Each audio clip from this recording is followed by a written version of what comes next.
Good morning! Ito na naman kami. Panibagong araw, panibagong pag-asikaso na naman ng papers namin. Bago nga kami pumunta sa mga asikasuhin namin, talagang nagre-request talaga ako na dadaan muna kami at kakain kasi hindi ko talaga kaya na walang breakfast. Pagkatapos nga namin kumain, naghiwalay na kaming dalawa kasi iba yung aasikasuhin niya, iba rin yung aasikasuhin ko. Kapag pumupunta kami ng Maynila, talagang tinatry namin na maaga kaming aalis ng bahay.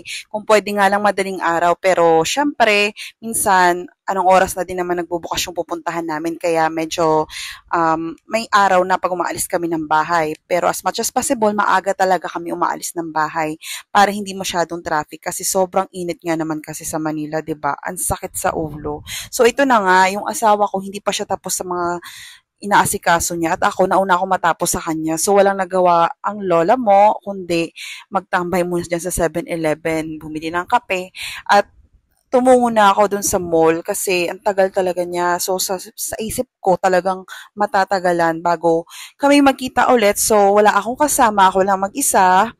So gala-gala na lang muna ako para lang malibang. Paskong Pasko na yung datingan dito sa mall. Sa bagay, malapit na rin din naman yung Pasko. Kaya lang, wala kami dito sa araw ng Pasko at Bagong Taon. So, mamimiss na naman namin yung Christmas dito sa Pilipinas. Pero okay lang, at least, nandun kami nagtatrabaho, 'di ba? At least may income pa din kahit na malayo sa pamilya, ganun talaga ang life. Alam niyo mga introvert akong tao. Hindi talaga ako mahilig maggagala sa mall, especially sa mall, lalo na kung wala akong budget kasi maiinggit lang ako dun sa makikita ko na magugustuhan ko. Pero since wala akong choice kasi nag-aantay ako sa asawa ko kesa kung saan ako pumunta, o di dito na lang sa mall, 'di ba? Malamig na, marami ka pang makikita. Minsan naiisip ko, marami kayang katulad ko na introvert, yun bang gusto mo lagi mapag-isa, pero pagkasama mo naman yung mga tao na gusto mo talaga, willing ka naman gumala. Yun nga lang mga sa totoo lang, pag gumagala ako, lalo na minsan sa mall, kahit malamig siya, napapagod ako talaga, mabilis akong mapagod. Ewan ko ba ba't ako ganun.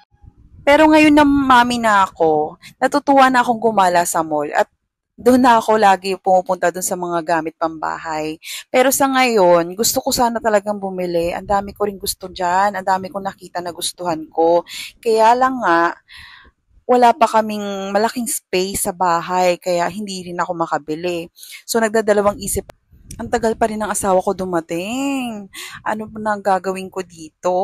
Ayoko naman magkape ulit dahil baka nervyusin na ako. Eto na nga mga may nakita talaga ako na gustuhan ko. Pero, tininan ko online, mas mura pa rin sa online. Siyempre, dahil wala nga silang binabayaran na pwesto. Kaya lang, siyempre, dyan, kita mo na physically, 'di ba? Pero nagdalawang isip pa rin ako bumili kaya hindi na lang muna ako bumili. So napupunta nga ako dito. Dito na naman ako nakapadpad, Japan Home. So ayun, feeling ko may mabibili na talaga ako dito kasi may kailangan akong bilhin para dun sa bahay. Kailangan ko nga maghanap ng ipit para dun sa maliliit na damit ng anak ko. Ako lang ba yung gano'n mga matagal talaga ako pumili, mahal man o mura yung bibilhin ko. Talagang kinikilatis ko talaga siya kasi ayoko magsisi sa bandang huli. 'Di bali ng medyo pricey basta at least 'di ba matibay siya. Kasi ilang beses na talaga ako nakabili ng doon ako sa mura pero talagang pinagsisisihan ko after kasi mas mapapamura ka, gano'n. Ang tagal ko nga ditong namili, talagang pabalik-balik na ako para lang magpatay oras ako kakaantay sa asawa ko kasi ang tagal talaga niya, ang dami niyang inaasikaso. Pero for some reason, nag enjoy naman ako kahit papano.